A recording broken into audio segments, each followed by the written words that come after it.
Just going to cover hemorrhagic stroke, some of the basics. Really no conflicts of interest. Objectives are pretty straightforward.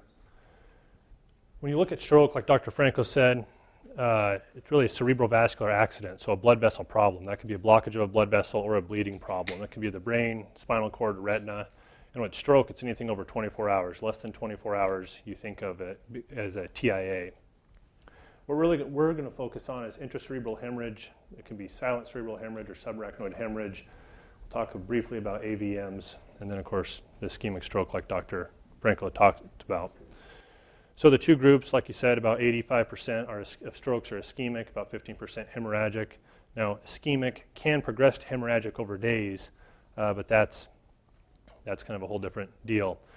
Pathophysiology guides management, so not enough flow, TPA, endovascular therapy, those type of things like we just heard about. Hemorrhagic is there's too much abnormal flow. So out of this whole talk, we'll talk about the pathophysiology, which we could talk about for hours. But at the end of the day, for management of hemorrhagic stroke, blood pressure control. If you do that in the field or the ER, granted in the field it's tough because you don't know it's a hemorrhagic stroke. But in the ER, blood pressure control is going to be the ticket. You know, we like less than 140, but even if it's 140, 160, 180, that's a lot better than the 250, 260 we often see. So out of this whole talk, if you want to know management, blood pressure control in the ER, you have that there. Now, some pictures of ischemic versus hemorrhagic. So here's a picture of a thrombectomy we did about a couple weeks before I put this presentation together. Internal carotid artery going up into the skull base. You can see the anterior cerebral going up. There's no flow in this whole area. You know, we went up with you can see our catheter tip right there, and then we have wire up there. We sucked out the clot, got reperfusion of that whole area. If you don't get that, you can have the picture Dr. Franco showed or what we showed as well. You can have completion of that stroke. So hemorrhagic, whole different ballgame. You have a bleed. The issue is when you look at hemorrhagic stroke, they're a little bit tougher to treat because one, they have a huge, when you look at hemorrhagic stroke, the cause of them can be several different things, which we'll go into in a minute here. In general, it's just bleeding from small arteries of the brain, in the brain, or around the brain. Major burden in 2002, someone looking at some of the older data, 67,000 intracerebral hemorrhages in the US. Only 20% of those were expected to be independent at 6 months. So it's not a real high number. Well, fortunately or unfortunately, however you look at things, not always necessarily a fatal problem either. So it's a tough problem. It's a tough problem for families, for us, because we don't have a good solution to them. And not a low mortality rate at 30 days for all comers. Just quick review of the anatomy. A couple things about stroke. This is your motor strip, that yellow and light blue area. Your occipital cortex is your visual cortex. Cerebellum does balance, coordination, and brainstem's level of consciousness. You can have a decent-sized bleed or stroke in the frontal lobe, and sometimes people don't notice it for days because a lot of people are older, they may have a little dementia, and people say, well, they were a little off for a couple days, but we didn't notice it. With acute stroke, like we often see, whether it's a bleed or ischemic, when it involves the motor strip or vision or balance, that's when people usually call EMS, they call 911 or come to the ER. And that can be with a bleed or ischemia. A slice through the brain, this is the globus pallidus, and this little white track through here is where all the motor fibers run. So we're going to talk about hypertensive hemorrhages in a minute. This is where a lot of hypertensive hemorrhages occur, and they're one of our more common type of strokes given our issues of blood vessel disease in the US, poor diet, lack of exercise, me included. This is the area where we see hypertensive stroke. So I point this out because when you look at pictures, we're going to see a lot of blood in this area. So many causes of hemorrhagic stroke, many conditions that relate to them. Hemorrhagic stroke of hypertensive etiology come in all shapes and sizes. This is a small one, not much to do about that. Pretty massive one here. Unfortunately, this was about a 40-year-old. Approximately 2/3 of patients with intraparenchymal hemorrhage have a history of hypertension or chronic hypertension. Typically, the blood pressure control and supportive cares are the management. In the field, like we said, that's really tough because you don't have a picture. In the ER, blood pressure control becomes paramount. And then, of course, we get to the ICU, we can do different things. Occasionally, we'll take these clots out. They have to meet pretty specific criteria. The new research deal, which we're doing at the Med Center, is what they call brain path. And basically, you can push this device down in there and ideally has a point it's kind of rounded, so it pushes the nerve fibers to the side. You can go in and take out the clot, versus what we used to do is just going through the brain here and try to take that clot out, but that wasn't overly successful because you're taking out normal brain to get down there. So there's still not, even this device isn't really perfect, so that's still under a lot of research protocol stuff. We do it occasionally in certain patients. Amyloid angiopathy, this is about 10% of hemorrhagic strokes. Basically what this is cerebral amyloidosis. Sounds like a complex term. Long story short, it's protein buildup in the vessel walls, usually in people when they get older, 60, 70, 80-year-olds. And a lot of times they have recurrent hemorrhages. They have a hemorrhage, you say, geez, you get an MRI and it looks like they've had previous hemorrhages. Then a few years later they have another hemorrhage, and this is on pathology, they have cerebral amyloidosis. Not much you do about it. Once again, blood pressure control and then supportive cares. Subarachnoid hemorrhage. Most common cause of subarachnoid hemorrhage is trauma. That's not what we're talking about. This, for the ER folks, this kind of star-shaped pattern here. That's usually assumed and thought to be aneurysmal etiology until proven otherwise. So brain aneurysm, which you can see on this picture here, this is looking down at the skull base. You have internal carotid coming here, internal carotid coming here, middle cerebral artery, anterior cerebral's coming up, and you can see this aneurysm right there. So this type of picture is due to aneurysm rupture. These are a little different patients, slightly more female than male. The classic description is worst headache of their life. For EMS providers, one really useful thing is what were they doing when it occurred? It doesn't always happen with activity. Sometimes it's they woke up with it. About 10% of these aneurysm ruptures actually happen during sexual intercourse. So that's not an uncommon history that sometimes we don't always hear, but that really points to aneurysmal etiology. The treatment of this gets pretty complex. We'll go in and coil them sometimes. We'll do stents and coils. We'll clip them. And then a lot of times we'll put in external ventricular drains to drain the hydrocephalus, which these ventricles here, these black areas, this person had profound hydrocephalus and had a drain put in. Another type of etiology of hemorrhagic stroke, arteriovenous malformation. This is basically an abnormal blood flow. Instead of the artery going to the brain and being dispersed out over 10,000 capillaries to flow slow through the brain and give the brain nutrients and oxygen, there's a direct connection between a vein and an artery, or the artery and the vein. The vein's not used to that high pressure, and eventually they typically rupture. But once again, treatment for this, blood pressure control in the ER is key, and then we're the ones who can figure out what to do about it. Sometimes, unfortunately, if they're deep in the brain, and depending on how the vessels are and where they are, sometimes, unfortunately, you just have to watch them. Most common culprit out of all these things we talked about, hypertension, like we all know, older age, poor diet, lack of exercise, high blood pressure, we're living longer. This is hands down the most common culprit that we see. There was a study from the late 80s, early 90s where they prospectively looked at quite a few patients, thousands of patients, and really what they found were people were more likely to have hemorrhagic stroke if they had a consistent blood pressure greater than 160 or diastolic greater than 110. And then if they were older, they had a history of hypertension and African American ethnicity, 5.5 times rate of intracerebral hemorrhage if you had all these factors and the blood pressure.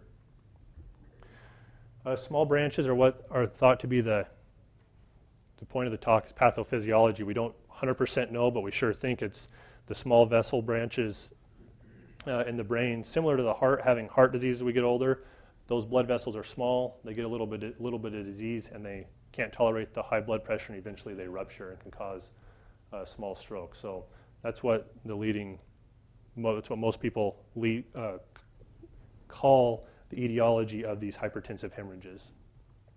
There's some variants, of course, cocaine use, meth use, all those are usually in younger people. Those can lead to hypertensive hemorrhages, but all comers, those are a lot less common. So from an EMS standpoint, not a lot of good data out there for field management in terms of blood pressure control, those type of things.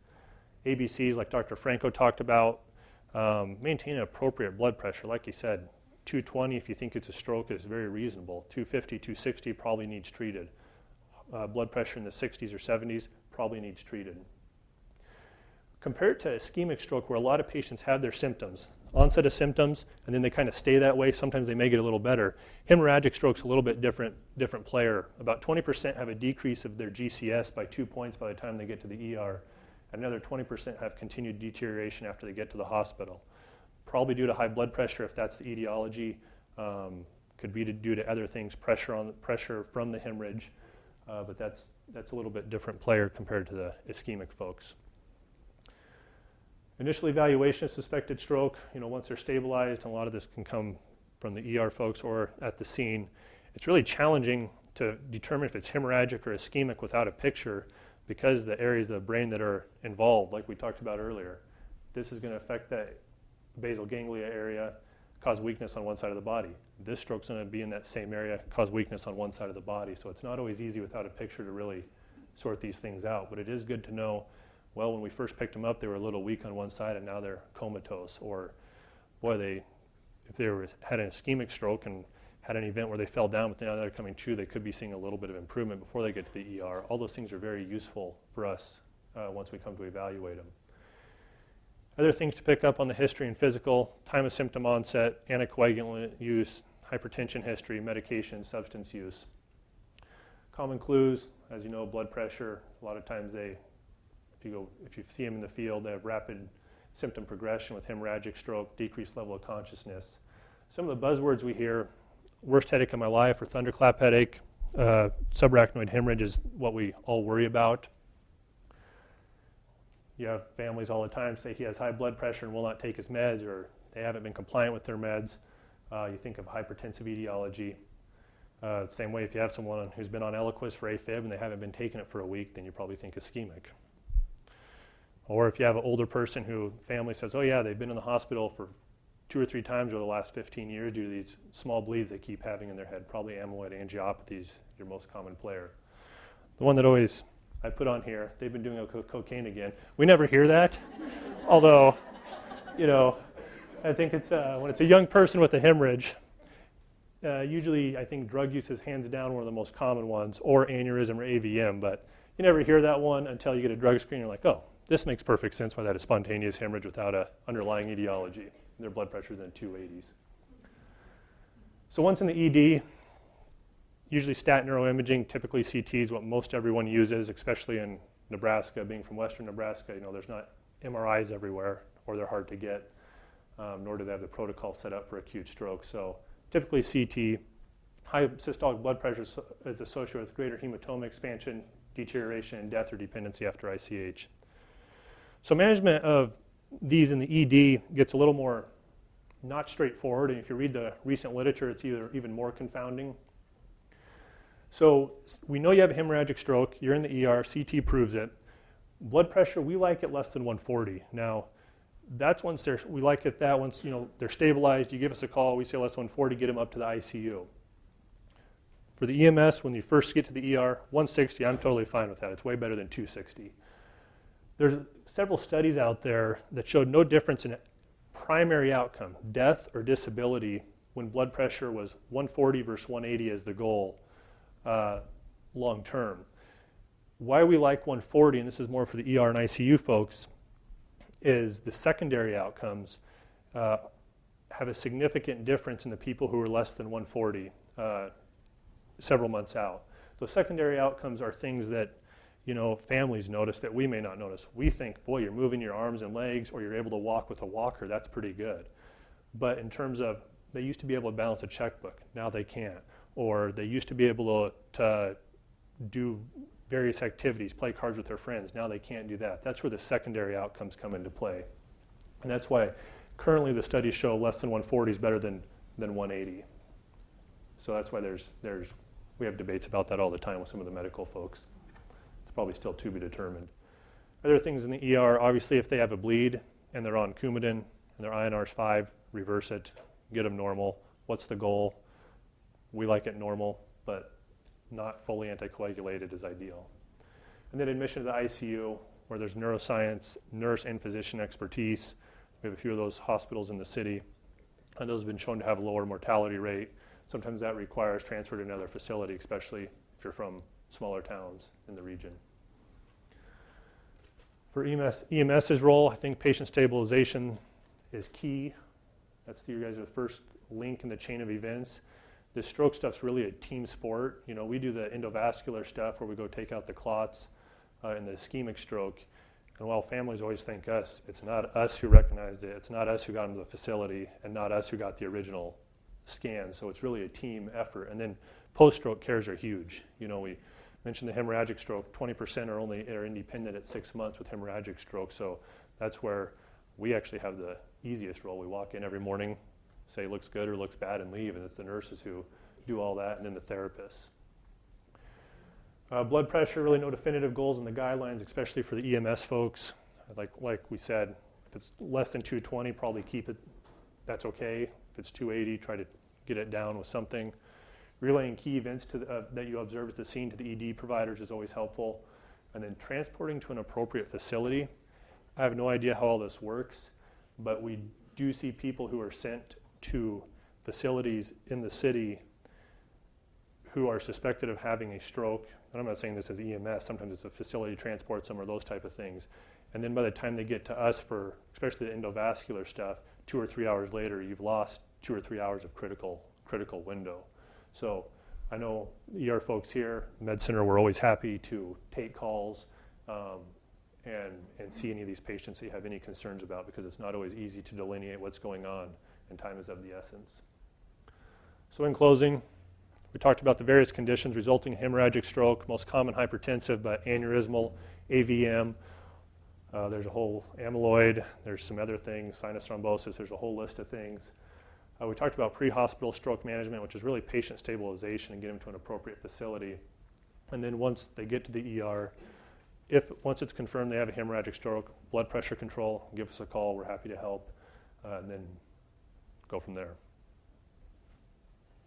Questions, comments? Thanks for your time, appreciate it. Yeah?